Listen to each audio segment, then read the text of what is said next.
সুস্থ ও সুন্দর সমাজ গড়ার লক্ষ্যে মাদক, কিশোর গ্যাং, ইভটিজিং, জঙ্গিবাদ, বাল্যবিবাহ, ধর্ষণ সহ নানাবিধ সামাজিক অপরাধ রোধে লালমোহন থানার আয়োজনে মঙ্গলবার 14 নভেম্বর সকালে লালমোহন সরকারি শাহবাজপুর কলেজে স্টুডেন্ট কমিউনিটি পুলিশিং সভা অনুষ্ঠিত হয়।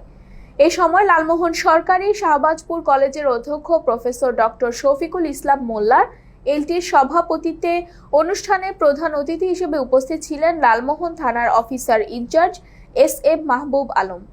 এ সময় আরও উপস্থিত ছিলেন ওসি তদন্ত এনায়েত হোসেন, সরকারি অধ্যাপক আকলিমা বেগম, প্রফেসর মোস্তফা জামান সোহাগ, মাহবুব আলম, আব্দুর রহিম, মোহাম্মদ নাজিউর রহমান প্রমুখ।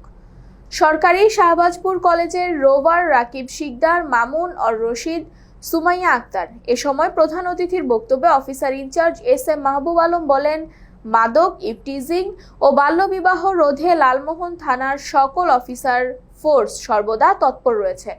শিক্ষার্থীদের শিক্ষার পরিবেশ সুন্দর ও নিরাপদ রাখতে জেলা পুলিশের প্রতিটি ইউনিট শিক্ষার্থীদের পাশে আছে।